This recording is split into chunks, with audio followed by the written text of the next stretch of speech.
Psychology class 11 chapter number 9 motivation and emotion. Basically इस chapter में हम बात करने वाले हैं कि मोटिवेशन क्या होती है, मोटिवेशन का कॉन्सेप्ट क्या है। बेसिकली स्पेसिफिकली ऐसी कौन कौन सी नीड्स हैं जो हमारे बिहेवियर को मूव करवाती हैं, जिन्हें पूरा करने के लिए हम कोई भी बिहेवियर करते हैं। ये सब चीज़ें हम समझने वाले हैं इस चैप्टर के अंदर, जो कि आती हैं मोटिवेशन वाले पार्ट के अंदर। और इस वीडियो में हम इसी पार्ट को टच करने वाले हैं। बाकी जो सेकंड हाफ है इस चैप्टर का, वो हम अपनी नेक्स्ट वीडियो में कवर करेंगे, जिसका टॉपिक है इमोशन।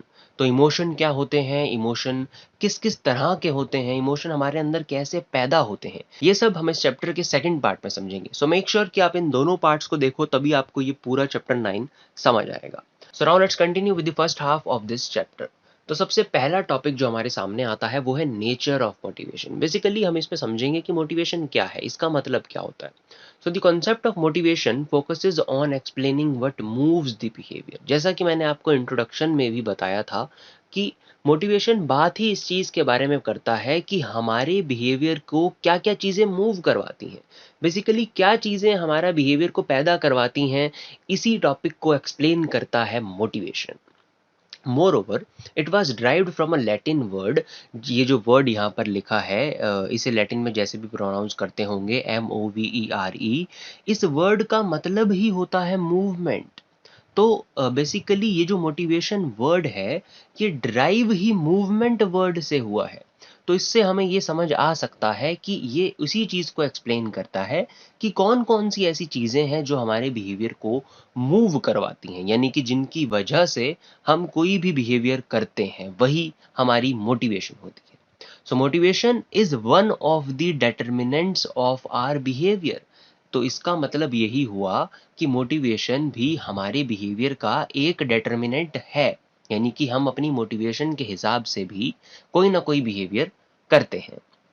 देन इस टॉपिक के अंदर हमारा लास्ट एक पॉइंट है कि instincts, drives, needs, goals, incentives, ये सब जो वर्ड्स हैं, ये जो एक जैसे सिमिलर से ये वर्ड्स हमें लगते हैं, ये सारे ही वर्ड मोटिवेशन के कॉन्सेप्ट के अंदर ही आते हैं। Instincts, drives, needs, goals and incentives comes under the broad cluster of motivation। यानी कि मोटिवेशन की जब हम बात करते हैं तो उसमें कहीं ना कहीं ये सब चीज़ें भी आ जाती हैं, ये सब चीज़ें भी इसी कॉन्सेप्ट के अंदर आती हैं। इंस्टिंक्ट्स जो हमारे होते हैं, जो हमारे कुछ फीलिंग्स होती हैं जो सडन हमारे अंदर आती हैं, हमारी कुछ ड्राइव्स जो होती हैं, जो नीड्स होते हैं, जो गोल्स होते हैं, जो इंसेंटिव्स होते हैं, ये सब चीज़ें हमारे इसी ब्रॉड क्लस्टर ऑफ मोटिवेशन के अंदर इंक्लूड की जाती हैं। सो ये था पूरा हमारा कॉन्सेप्ट ऑफ मोटिवेशन, जिसे आप नेचर ऑफ मोटिवेशन भी कह सकते हैं। नाउ हमारा अगला टॉपिक है द मोटिवेशनल साइकिल। इस चैप्टर का one of the most important topic भी आप इस साइकिल को कह सकते हैं। बेसिकली इसमें हम समझते हैं कि कैसे पूरी मोटिवेशन वर्क करती है। तो सबसे पहले ये स्टार्ट होती है इस पर्टिकुलर चीज से, जिसका नाम है नीड। तो अब नीड क्या होता है साइकोलॉजी में, बेसिकली इंटरेस्टिंग चीज कहिए इसे या मुश्किल चीज कहिए, वो यही है कि बहुत बेसिक चीजें होती हैं हमारे सामने, पर हम उसे डिफाइन कैसे करें, यही हमारे लिए हार्डेस्ट टास्क होता है। अब नीड वर्ड है, मतलब तो भैया इसका सबको पता है कि नीड क्या होती है, मेरी ये नीड है, ये मेरी ज़रूरत है। पर आप इसे डिफाइन कैसे करोगे, यही साइकोलॉजी में टफेस्ट या फिर इंटरेस्टिंग टास्क होता है। तो नीड बेसिकली सबसे पहला स्टेप होती है हमारी मोटिवेशन साइकिल में, और नीड को हम डिफाइन ऐसे करते हैं कि लैक ऑफ समथिंग नेसेसरी। जब हमारे अंदर किसी चीज़ की कमी हो जो ज़रूरी है हमारे लिए, उस चीज़ को, उस स्टेट को हम बोलते हैं नीड की स्टेट, कि अब ये नीड है मेरी। जब मुझे अपने अंदर कोई ज़रूरी चीज़ कमी लगे उस चीज़ की, तो वो उसे मैं नीड कहूँगा मेरी, कि ये चीज़ मेरी नीड है, ये मेरी ज़रूरत है। जैसे जब मुझे भूख लगी है, अब मेरे अंदर वो लैक है, मेरे अंदर वो कमी है उस चीज़ की, खाने की, फूड की, तो वो मेरी एक नीड बन जाएगी। सो ये होती है नीड। तो अब नीड के बाद एक चीज़ हमारे अंदर आती है ड्राइव। मतलब सबसे पहले नीड आई, तो नीड के बाद अब हमारे अंदर आएगी ड्राइव की स्टेट। ड्राइव आपकी एक ऐसी स्टेट ऑफ माइंड को कहा जाता है जिसमें बेसिकली आप अलर्ट हो जाते हो। आप इसको एक स्टेट ऑफ टेंशन भी कह सकते हो, क्योंकि इसके साथ ही बिल्कुल जैसे जब ड्राइव आई उसी टाइम पर आपके अंदर एक और स्टेट आती है जिसको आप बोलते हो अराउजल की स्टेट। फॉर एग्जांपल आपको भूख लगी, तो भूख लगना वो आपकी एक नीड है, आपको पता चला कि कुछ कमी है मेरे अंदर। अब आप जब उस टाइम पर उसके बारे में सोचोगे कि यस यार मुझे भूख लगी है, वो आपकी ड्राइव की स्टेट है। देन उसके साथ ही आप अलर्ट हो जाओगे उसके लिए, कि अब आप अलर्ट हो गए, आप अराउज़ हो गए उस चीज़ के लिए कि यस मेरे को भूख लगी है, तो अब मैंने कुछ करना है। तो अब उस अराउज़ल की वजह से आपके अंदर पैदा होगा एक गोल डायरेक्टेड बिहेवियर। गोल डायरेक्टेड बिहेवियर यहाँ पर क्या मतलब हुआ कि अब आपको भूख लगी, आप उसके लिए अराउज़ भी हो गए। अब फर्दर आपने उठकर आप किचन तक गए और आपने एक एक्शन लिया, आपने बिहेवियर किया कुछ। तो ये होता है हमारा गोल डायरेक्टेड बिहेवियर, कि आपने अपनी उस नीड को सैटिस्फाई करने के लिए कोई एक बिहेवियर किया, जो कि आपको उस गोल तक लेके जा रहा है, आपकी नीड तक लेके जा रहा है। तो अब जब गोल डायरेक्टेड बिहेवियर हो गया, आप यहाँ से उठकर किचन तक गए और आपने वहाँ से अपना फूड उठाया और उसे खा लिया। तो वहाँ पर अब स्टेट ऑफ अचीवमेंट आपको मिल जाएगी, कि यस आपको भूख लगी थी, तो अब वो भूख भरनी चालू हो जाएगी, आपको मतलब वो भूख मिटनी चालू हो जाएगी। तो इस स्टेट को हम कहते हैं स्टेट ऑफ अचीवमेंट, कि आपको वो नीड अचीव हो चुकी है। अब धीरे-धीरे आपका वो जो अराउज़ल आपके अंदर आया था उस नीड के लिए, जो आप अलर्ट हुए थे, वो अब धीरे-धीरे कम होने लग जाएगा। तो इस स्टेट को हम बोलते हैं रिडक्शन ऑफ अराउज़ल। अब जब वो स्टेट कम हो जाएगा, तो भैया एक नई नीड हमारे सामने आ जाएगी। मोटिवेशन की या नीड्स की खासियत ही ये होती है कि अगर हमारी एक नीड खत्म होगी, तो दूसरी पैदा हो जाएगी। आपको अभी भूख मिटी, तो अब आपके दिमाग में और कुछ चलने लग जाएगा कि यार ये भी तो मैंने करना है, ये भी तो मेरी नीड है, अब मेरे को ये चाहिए, अब मेरे को ये चाहिए। तो ये सब चीज़ें इस तरह से हमारी बेसिकली एक मोटिवेशन साइकिल चलती है। एक नीड सैटिस्फाई होती है, तो दूसरी नीड पैदा हो जाती है। ये पूरी मोटिवेशन साइकिल है। नीड से ड्राइव की स्टेट में आते हैं। ड्राइव के साथ ही सीधा हमारे अंदर अराउज़ल आ जाता है। अराउज़ल की वजह से then further goal directed behaviour होता है। गोल डायरेक्टेड बिहेवियर की वजह से हमें अचीवमेंट मिलती है, हमारी वो नीड सैटिस्फाई होती है। देन वो जब नीड सैटिस्फाई हो जाती है, तो उसके बाद हमारा वो जो अराउज़ल था, वो रिड्यूस हो जाता है। वो रिड्यूस हो जाता है, तो उसके बाद हमें एक नई नीड अपनी मिल जाती है, एंड देन दोबारा हमारी ये पूरी साइकिल चलती है। So this was our motivational cycle. I hope आपको ये कॉन्सेप्ट पूरा क्लियर हो गया होगा। नाउ हमारा अगला जो टॉपिक है, वो बेसिकली इसी से मिलता जुलता है। अभी जो हमने नीड्स की बात करी है, वो अब किस तरह की हो सकती हैं। नीड्स को आप मोटिव्स भी कह सकते हैं। तो बेसिकली यहाँ पर इस तरीके से उसे डिफाइन किया गया है कि टाइप्स ऑफ मोटिव्स, यानी कि कितने टाइप के मोटिव हमारे अंदर हो सकते हैं। जैसे हमने इस चैप्टर के इंट्रोडक्शन में अभी समझा कि मोटिवेशन बात ही उस चीज़ की करता है कि भैया कौन-कौन सी चीज़ें हमारे बिहेवियर को मूव करवाती हैं। मतलब किन-किन नीड्स की वजह से हम कोई भी बिहेवियर करते हैं, किन नीड्स को सैटिस्फाई करने के लिए हम कोई बिहेवियर करते हैं। तो उन्हीं तरह की अलग-अलग तरह की नीड्स को हम इस टॉपिक के अंदर समझने वाले हैं।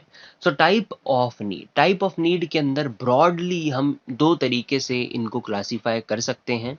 तो सबसे पहले हमारे अंदर होते हैं कुछ बायोलॉजिकल मोटिव्स, दूसरे हमारे अंदर होते हैं कुछ साइको सोशल मोटिव्स। तो biological motives deals with basically सारा कुछ जो हमारी बॉडी से रिलेटेड है, हमारे शरीर से रिलेटेड है, वो उन सब चीज़ों को हम बायोलॉजिकल मोटिव्स के अंदर रख सकते हैं।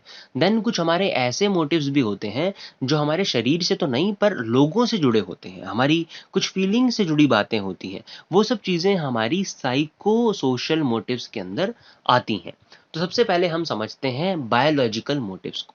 तो बायोलॉजिकल मोटिव्स को आपकी एनसीईआरटी बुक में बेसिकली काफ़ी डिटेल में इन दोनों ही टॉपिक्स को एक्सप्लेन किया है एनसीईआरटी में।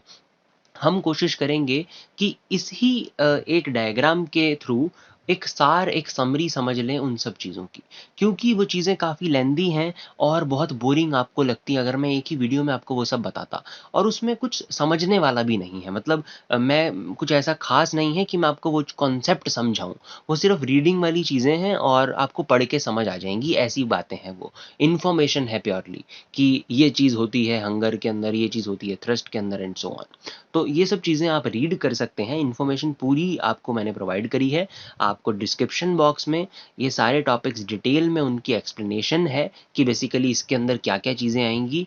ये पूरी बायोलॉजिकल मोटिव्स के डिटेल्ड नोट्स और साइको सोशल मोटिव्स के डिटेल्ड नोट्स डिस्क्रिप्शन में आपको मिल जाएँगे। Don't forget to check that out. अब हम इन कॉन्सेप्ट्स को समझ लेते हैं कि ये है क्या? ओके, तो सबसे पहले हम बात करते हैं बायोलॉजिकल मोटिव्स की।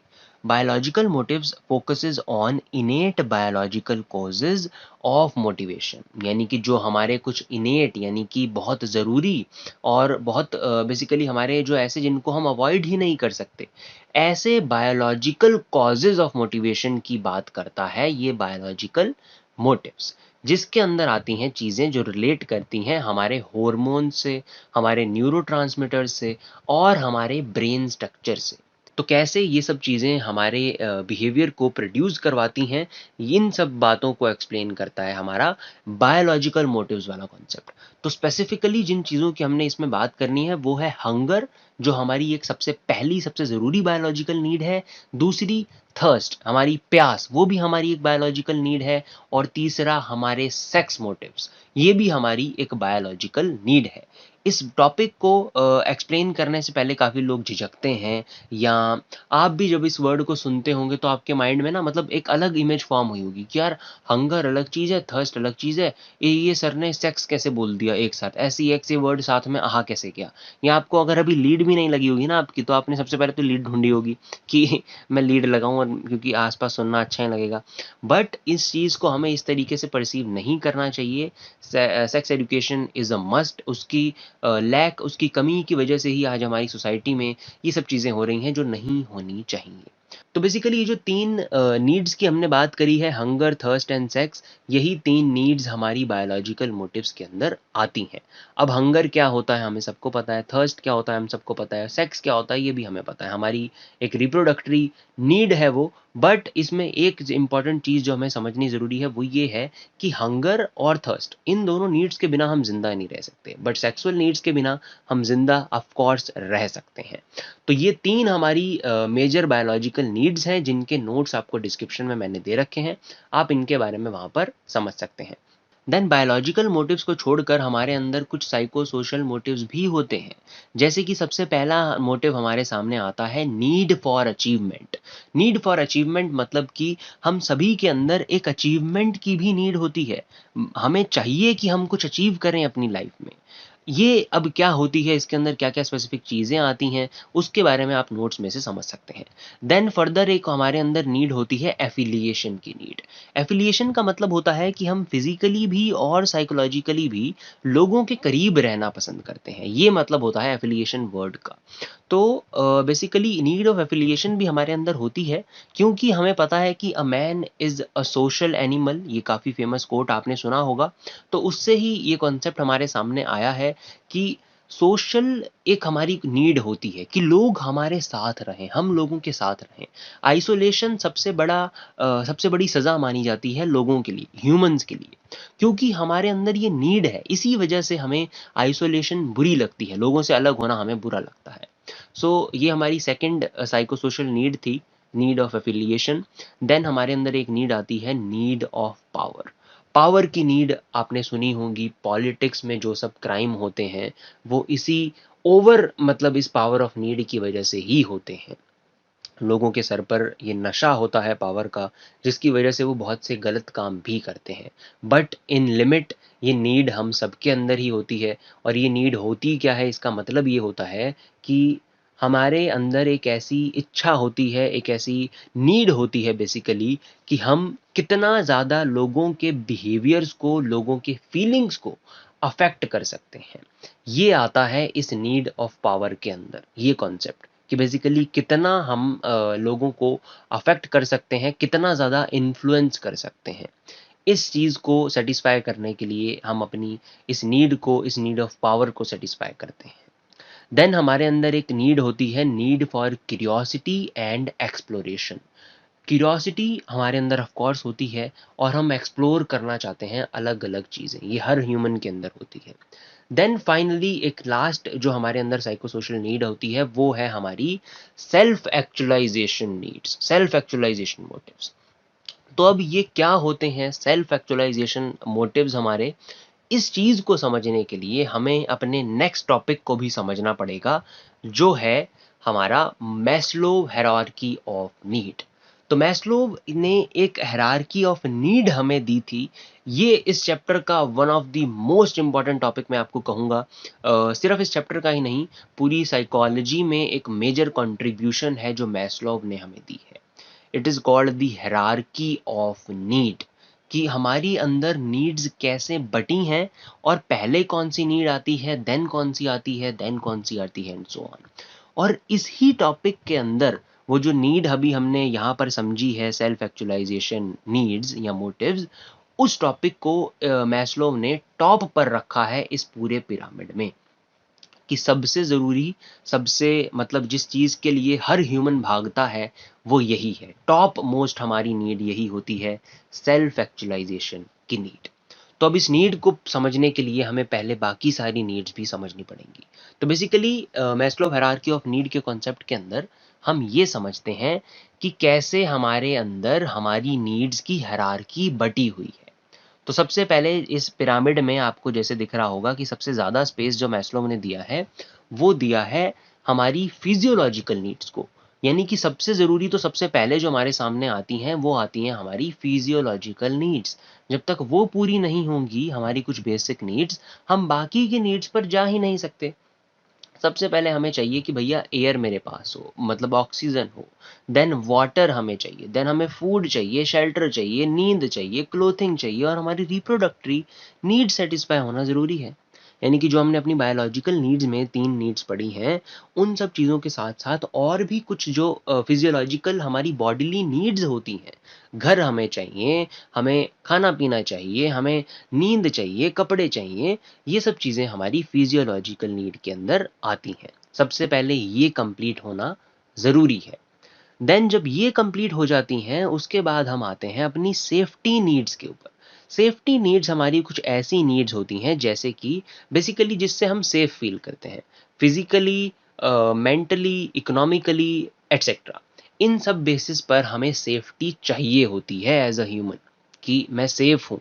पर्सनल मेरी सिक्योरिटी, मेरी एम्प्लॉयमेंट की सिक्योरिटी है, मेरे पास जो रिसोर्सेज हैं वो सिक्योर हैं, मेरी हेल्थ सिक्योर है, मेरी प्रॉपर्टी सिक्योर है। ये सब चीज़ें हमारे अंदर आती हैं हमारी सेफ्टी की नीड में। अब जब हमारी सेफ्टी नीड कंप्लीट होती है, उसके बाद हम आते हैं अपनी लव एंड बिलोंगिंग की नीड्स पर। जैसा हमने अभी इंट्रोडक्शन में भी समझा कि a man is a social animal, तो हमें ऑफ कोर्स बिलोंगिंग की नीड्स सेटिस्फाई करना ज़रूरी है, कि हमारे आसपास लोग हों, हमें एक इंटीमेसी चाहिए, हमें एक फैमिली चाहिए, हमें एक सेंस ऑफ कनेक्शन चाहिए, और हमें दोस्त भी चाहिए अपनी ज़िंदगी में। पर ये लव एंड बिलोंगिंग की नीड हमारे सामने तभी आएगी जब ये दोनों नीड्स हमारी सेटिस्फाई होंगी। देन फाइनली जब हम इस लव एंड बिलोंगिंग की नीड को पार कर लेते हैं, इसको सेटिस्फाई कर लेते हैं, देन हमारे अंदर आती हैं हमारी कुछ एस्टीम नीड्स। एस्टीम मतलब कि अब मैं खुद की नीड्स के बारे में सोचूंगा, मेरी पर्सनल सेल्फ रिस्पेक्ट, मेरी सेल्फ एस्टीम, मेरा स्टेटस, मेरी रिकॉग्निशन, मेरी स्ट्रेंथ्स, मेरी पर्सनल फ्रीडम। अब इन सब चीज़ों की नीड मेरे अंदर आना चालू होगी, और इसको अब मुझे सेटिस्फाई करना चाहिए भी अकॉर्डिंग टू मैस्लो। देन जब मैं अपनी इन एस्टीम नीड्स को सेटिस्फाई कर लूँगा, मतलब एक सेल्फ रिस्पेक्ट मेरे अंदर आ गई, सेल्फ एस्टीम अच्छी एस्टेब्लिश कर ली, तभी मैं अपनी सेल्फ एक्चुअलाइजेशन की नीड्स को पूरा करने की कोशिश कर सकता हूँ। अब ये सेल्फ एक्चुअलाइजेशन का मतलब क्या है? इट बेसिकली मीन्स कि to be the fullest of who you are. मैं जो भी हूँ, मेरे अंदर जो भी क्वालिटीज़ हैं, जो भी मेरी खूबियाँ हैं, जिस भी चीज़ पर मैं काम करना चाहता हूँ, जो मेरी स्किल्स हैं, उन सब को टू द फुलेस्ट मैं कर पाऊँ। इस चीज़ को, उस लेवल को, उस स्टेट को अचीव करना, ये स्टेज होती है सेल्फ एक्चुअलाइजेशन की स्टेज, कि मैं अब पूरी तरह से खुद को जान चुका हूँ, और अब मेरे अंदर एक डिज़ायर है to become the most that I can. यानी कि अपना बेस्ट वर्जन मैं बन सकता हूँ, और अपने आप को जान सकता हूँ, अपनी क्वालिटीज़ को बेस्ट पॉसिबल आउटपुट तक लेके जा सकता हूँ। ये सब चीज़ें हमारी सेल्फ एक्चुअलाइजेशन की नीड के अंदर आती हैं। ये एक तरीका है इसे समझने के लिए। ऑल्सो अगर आप उस तरीके से समझ सकें तो एक और इसका वे है जिसके अंदर मैं अभी नहीं जाना चाहता, आपकी 11th क्लास के हिसाब से वो ज़रूरी नहीं है। जितना मैंने बताया उतना ही ज़रूरी है, बट इस चीज़ को समझने का एक और तरीका है, इसको आप स्पिरिचुअलिटी से लिंक करके उस तरीके से भी समझने की कोशिश कर सकते हैं। बेसिकली जो मैंने एक्सप्लेन किया मैस्लोव्स हायरार्की ऑफ नीड, वो यही था। उसको मैं शॉर्ट में दोबारा समराइज करूँ तो कि सबसे पहले फिजियोलॉजिकल नीड्स हम सेटिस्फाई करते हैं, देन हमारी सेफ्टी नीड्स आती हैं, देन लव एंड बिलोंगिंग की नीड आती है, देन मेरी खुद की सेल्फ एस्टीम की नीड आती हैं, then finally I reach to a stage which is called self actualisation, और मैं उसकी नीड्स को सेटिस्फाई करने की कोशिश करता हूँ। I try to be the fullest and best of whoever I can. So this was the concept of Maslow's hierarchy of need. I hope आपको ये कॉन्सेप्ट अच्छे से क्लियर हुआ होगा। Now our next topic is frustration and conflict. तो ये topic काफ़ी interesting topic है। बेसिकली फ्रस्ट्रेशन क्या होता है और कन्फ्लिक्ट क्या होता है। हम सब लोग अपनी लाइफ में इस वर्ड को, बेसिकली इन दोनों ही वर्ड्स को एक्सपीरियंस ज़रूर करते हैं किसी ना किसी टाइम पर। हम फ्रस्ट्रेटेड तो आजकल बहुत जल्दी हो जाते हैं और कन्फ्लिक्ट में भी काफ़ी ज़्यादा रहते हैं। तो इनका मतलब क्या होता है ये हमें पता होना ज़रूरी है अपनी नॉर्मल लाइफ के लिए भी, और एजुकेशनल पर्पसेस से तो ऑफ कोर्स आपके सिलेबस में ये चीज़ें हैं तो आपको पता होनी ज़रूरी है। ओके, तो नाउ सबसे पहले फ्रस्ट्रेशन के कॉन्सेप्ट को समझने से पहले हमें इस क्वेश्चन के जवाब को समझना ज़रूरी है। What happens when need is not attend. जैसा हमने अभी इस मोटिवेशन अपनी साइकिल के अंदर समझा था कि नीड हमारी एक होती है, ड्राइव होती है, अराउजल होता है, गोल डायरेक्टेड बिहेवियर होता है, हम उसे अचीव कर लेते हैं, देन दूसरी नीड आ जाती है। बट व्हाट विल हैपन कि अगर ये अचीवमेंट ना हो तो, अगर हम इसकी जगह यहाँ पर ब्लॉक कर दें इसे और यहाँ पर आ जाए कि नहीं भैया वो नीड आपकी अचीव नहीं हुई है, तो क्या होगा। तो इस क्वेश्चन का जवाब जब हमें मिलेगा तो वो जवाब होगा फ्रस्ट्रेशन। जब हमारी कोई नीड ब्लॉक हो जाएगी, वो पूरी नहीं हो पाएगी, तब वहां पर अराइज होगी फ्रस्ट्रेशन। अब उसके बाद दूसरे कॉन्सेप्ट को समझने के लिए हमें इस क्वेश्चन का आंसर करना पड़ेगा, which is conflict. What happens when one is faced with more than one motive or need at the same time। यानी कि क्या होगा जब हमारे अंदर एक नीड नहीं है, एक ही टाइम पर दो दो नीड हमारे सामने आ जाए। मतलब इसका एग्जांपल अगर हम लें तो मेरे को इस टाइम पर भूख भी लगी है और साथ में मतलब पेट भी थोड़ा सा खराब चल रहा है, ठीक है। तो अब यहाँ पर क्या होगा, यहाँ पर ऑफ कोर्स कन्फ्लिक्ट पैदा होगा हमारे अंदर। तो ये जो दो क्वेश्चंस यहाँ पर लिखे हैं इनके जवाब हैं ये दोनों चीजें। जब हमारे पास कुछ ऐसा होता है कि नीड हमारी कोई है और वो अटेन ना हो पाए किसी भी तरीके से, जो हमारा मोटिवेटेड एक्शन है यानी कि कोई गोल डायरेक्टेड बिहेवियर है, वो ब्लॉक हो जाए किसी वजह से। आपको भूख तो लगी है पर आप खा ना पाओ किसी चीज़ को किसी भी वजह से, या जैसे क्लास में आपके होता था पहले, अभी तो खैर ऑनलाइन में नहीं हो पाता है, बट कई बार टीचर कहती है कि नहीं अभी अभी लंच नहीं करोगे, आप इतने टाइम से काम नहीं है आपका पूरा, तो चलो पहले काम करो एंड सो ऑन। तो अब आपको भूख लगी है पर वो मोटिवेटेड एक्शन तो आपका ब्लॉक हो गया, वहां पर आपके अंदर पैदा होगी फ्रस्ट्रेशन। ये था इस आंसर, इस क्वेश्चन का जवाब बेसिकली ये फ्रस्ट्रेशन। देन दूसरा जो हमारा क्वेश्चन था कि what happens when one is faced with more than one motive और नीड, उसका जवाब है कॉन्फ्लिक्ट। जब हमारे अंदर एक साथ ही एक से ज्यादा नीड आ जाए तब हमारे अंदर कॉन्फ्लिक्ट हो जाता है कि यार मैं कौन सी चूज करूं, ये वाली चूज करूं या ये वाली चूज करूं, किसको सेटिस्फाई करूं, और हम उस कॉन्फ्लिक्ट में चले जाते हैं। तो बेसिकली ये शॉर्ट में मैंने एक आपको समरी दी है इन दोनों टॉपिक्स की। अब हम डिटेल में इनके बारे में बात करते हैं। बेसिकली फॉर्मल वे में, फॉर्मली हम इन्हें कैसे डिफाइन कर सकते हैं उन चीज़ों को समझते हैं। तो फ्रस्ट्रेशन का कॉन्सेप्ट अब आप समझ चुके हैं तो अब ये चीज़ें आपको समझना ईजी होगा।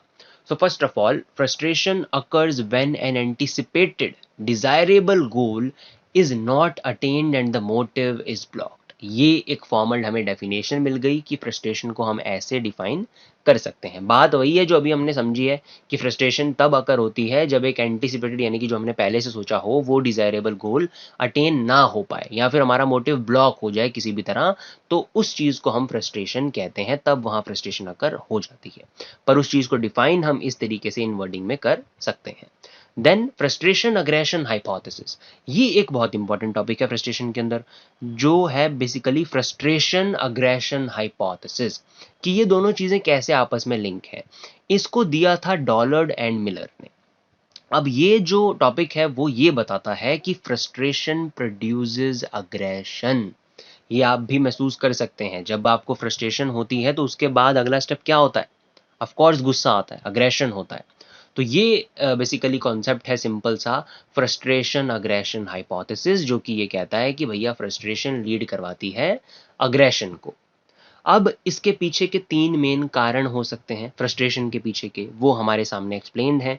सबसे पहला कारण फ्रस्ट्रेशन का हमारे सामने हो सकता है एनवायरमेंटल फोर्सेस, यानी कि हमारी कोई सिचुएशन ऐसी बन सकती है या कोई लोग हमारे उस मोटिव को ब्लॉक करवा सकते हैं। जैसे मैंने अभी एक आपको एग्जांपल दिया था टीचर वाला, तो उसमें पीपल हो गए वहाँ पर कि पीपल यानी कि कोई लोग है, कोई टीचर है जिसने आपके मोटिव को ब्लॉक करवा दिया, आपको खाने नहीं दिया, तो वहाँ फ्रस्ट्रेशन पैदा हो गई। तो वो चीज़ एनवायरमेंटल फोर्सेस के अंदर आ सकती है, या कोई भी सिचुएशन हो सकती है, कोई फिजिकल ऑब्जेक्ट हो सकता है जो आपके मतलब मोटिव को ब्लॉक कर रहा हो, तो ये सब चीज़ें आती हैं एनवायरमेंटल फोर्सेस के अंदर। देन दूसरा एक होता है पर्सनल फैक्टर्स। अब पर्सनल फैक्टर आपके क्या हो सकते हैं? मान लो आपकी नीड है कुछ खाने की, और आपकी इकोनॉमिक कंडीशन ही वैसी नहीं है, और हमारे लिए ना ये एग्जांपल देना बहुत आसान है, बट एक्चुअली में भी कई लोग ऐसे हैं जो इस तरीके की चीज़ को फील करते हैं। सो उनको माइंड में रख के आप इस चीज़ को अच्छे से समझ सकते हो, इवन आप फील कर सकते हो। कुछ लैक ऑफ रिसोर्सेज की वजह से कई लोगों की बेसिकली हंगर तक की नीड सेटिस्फाई नहीं हो पाती, और उसकी वजह से इंडिया में ही कई लोगों की डेथ भी हो जाती है। सो वेल मतलब ये एक एग्जांपल आप रख सकते हो माइंड में इस पर्सनल फैक्टर्स को समझने के लिए, जिसकी वजह से भी फ्रस्ट्रेशन ऑफ कोर्स अकर होती है। देन लास्टली एक टॉपिक है कॉन्फ्लिक्ट बिटवीन डिफरेंट मोटिव्स। अब ये जो कॉन्फ्लिक्ट है, यानी कि मेरे अंदर डिफरेंट मोटिव्स आ गए, उनके बीच में कॉन्फ्लिक्ट पैदा हो जाए, यानी कि ये वाला जो पार्ट था कि जब दो से ज़्यादा नीड मेरे सामने आ जाएं, एक या दो से ज़्यादा, तब मेरे अंदर कॉन्फ्लिक्ट पैदा होता है, और कॉन्फ्लिक्ट की वजह से भी फ्रस्ट्रेशन होती है हमें। तो बेसिकली ये 3 मेन रीजंस हैं, ये 3 मेन कॉजेज़, सोर्सेज़, आप इसे कुछ भी कह सकते हैं फ्रस्ट्रेशन के। तो ये था मेन एक कॉन्सेप्ट हमारा फ्रस्ट्रेशन का। आई होप आपको ये समझ आया होगा। देन एक लास्ट टॉपिक, इस पार्ट के लिए लास्ट टॉपिक हमारा जो है वो है कॉन्फ्लिक्ट, यानी कि मोटिवेशन पूरे टॉपिक के अंदर यही लास्ट टॉपिक है जो अभी हम समझने वाले हैं इस वीडियो में। तो कॉन्फ्लिक्ट जैसा हमने अभी समझा कि भैया जब एक या दो से ज़्यादा नीड्स हमारे सामने आ जाती हैं, तब हमारे सामने कॉन्फ्लिक्ट पैदा हो जाता है। अब इसे हम डिफाइन कैसे कर सकते हैं? Conflict occurs whenever a person must choose between contradictory needs, desires, motives और डिमांड्स। अब जो दो कॉन्ट्राडिक्टरी नीड्स मेरे सामने आ जाएंगी कि एक्सक्रीशन की नीड भी है एक मुझे, और एक खाने की भी नीड है, तो मैं पहले क्या करूं? खैर ये जस्ट एग्जाम्पल है, आप और भी एग्जाम्पल इसके ले सकते हैं, बट यस ये समझ आपको इससे आ गया होगा। तो कॉन्ट्राडिक्टरी नीड जब हमारे सामने आती हैं, तब कॉन्फ्लिक्ट पैदा हो जाता है। अब 3 तरीके के ये कॉन्फ्लिक्ट हो सकते हैं, 3 फॉर्म्स ऑफ कॉन्फ्लिक्ट हम इन्हें कह सकते हैं। सबसे पहला होता है approach approach conflict. Approach conflict basically ऐसा कॉन्फ्लिक्ट होता है जिसमें दो पॉजिटिव चीज़ों के बीच में हमें डिसाइड करना पड़ता है। जैसे कि इसका मतलब ईजिएस्ट सा एक एग्जांपल हम लेते हैं कि आपको दो चीज़ों में इंटरेस्ट है, तो अब आप ये वाली चीज़ चूज करोगे या ये वाली चीज़ चूज करोगे? आपने फॉर एग्जांपल आपका साइकोलॉजी में भी इंटरेस्ट है, आपका इंग्लिश में भी इंटरेस्ट है, मतलब इंग्लिश ऑनर्स करना चाहते हो, या आप 12th के बाद साइकोलॉजी ऑनर्स करना चाहते हो। तो जब आप इन चीज़ों में से डिसाइड करने की कोशिश करते हो, और तब जो कॉन्फ्लिक्ट पैदा होता है, उस चीज़ को हम बोलते हैं अप्रोच अप्रोच कॉन्फ्लिक्ट, मतलब दो पॉजिटिव ही चीज़ें हैं वहाँ पे। अब दूसरा है अवॉइडेंस अवॉइडेंस कॉन्फ्लिक्ट। ये होता है जब दो नेगेटिव चीज़ें होती हैं, जिसके अंदर हमें अनफेवरेबल या फिर अनडिजायरेबल चीज़ों में से चूज करना पड़ता है। फॉर एग्जाम्पल आपके पास दो ऑप्शन है, आपके घर में दो खाना बने हैं, दो तरीके के खाने बने हैं, एक तो बैंगन का भरता बना है और एक करेले की सब्जी बनी है। अब लेट्स एज्यूम कि भैया आपको दोनों ही नहीं पसंद, ना आपको बैंगन पसंद है ना आपको करेले पसंद है, तो अब आप यहाँ पर क्या करोगे? तो अब आप यहाँ पर जो इस भी चीज़ को डिसाइड करोगे या जो भी करोगे वो तो आपके ऊपर है, पर अब इस तरीके के जिस भी तरीके के कन्फ्लिक्ट के अंदर आप अभी हो, उसको हम बोलेंगे अवॉइडेंस अवॉइडेंस कन्फ्लिक्ट। यानी कि आपके सामने दो अनफेवरेबल चीज़ें हैं और आपको उसी में से चूज करना पड़ रहा है, तो ये होता है avoidance avoidance conflict. Then finally last हमारे सामने आता है अप्रोच अवॉइडेंस कन्फ्लिक्ट। ये एक ऐसा कन्फ्लिक्ट है जिसमें हमें चूज करना पड़ता है नेगेटिव और पॉजिटिव दोनों के बीच में से, मतलब एक कॉन्सिक्वेंस किसी एक चीज़ का नेगेटिव भी हो सकता है और एक पॉजिटिव भी हो सकता है। इसका एग्जाम्पल है कि फॉर एग्जाम्पल आपने कोई जॉब करनी है, जैसे मीडिया लाइन में अगर आप कोई जॉब करना चाहते हैं, तो उसके अंदर पॉजिटिव भी बहुत सारे हैं, प्रोज बहुत सारे हैं, आपको रिकॉग्निशन मिलेगी, पैसा बहुत अच्छा है, बट उसके कॉन्स भी हैं। आपको बहुत ज़्यादा टाइम तक वर्क करना पड़ता है उसमें, बाकी फील्ड्स के अकॉर्डिंग जब मर्जी आपको बुला सकते हैं वो लोग। तो ये एक ही चीज़ के अंदर प्रोज भी हैं और कॉन्स भी हैं उसके। तो अब आप क्या डिसाइड करोगे, आप उसे करोगे या नहीं करोगे। अब इस तरीके के कन्फ्लिक्ट में जब आप होते हो, उस चीज को हम बोलते हैं अप्रोच अवॉइडेंस कन्फ्लिक्ट, यानी कि दोनों चीजें आपके सामने हैं, पॉजिटिव भी और नेगेटिव भी। तो अब आप किसे चूज करो, पॉजिटिव को या नेगेटिव को, आप उस जॉब को लोगे या नहीं लोगे। इस तरीके के कन्फ्लिक्ट को हम बोलते हैं अप्रोच अवॉइडेंस कन्फ्लिक्ट। तो अभी तक जो सब चीज़ें हमने पढ़ी हैं फ्रस्ट्रेशन और कन्फ्लिक्ट के टॉपिक में, उसको अगर हम एक लाइन में सम अप करने की कोशिश करें तो हम ये कह सकते हैं कि conflicts can cause frustration. Conflicts एक रीजन बन सकता है फ्रस्ट्रेशन का, and that may lead to aggression, और वो फ्रस्ट्रेशन लीड कर सकती है अग्रेशन को। So that's it from my side for this video, nights all your work. अगर आपको वीडियो अच्छी लगी हुई, टॉपिक समझ आए हो, so please like this and share your valuable views in the comment section. And also don't forget to hit the subscribe button and turn on your bell icon. जब भी मैं वीडियो डालूंगा तो आपके पास नोटिफिकेशन आ जाएगी, और ट्रस्ट में बहुत कुछ हम इस चैनल पर आपके लिए लाने वाले हैं। So do this right now, subscribe and turn on your bell icon. I will see you in the next video. Take care of yourself and thank you so much for watching.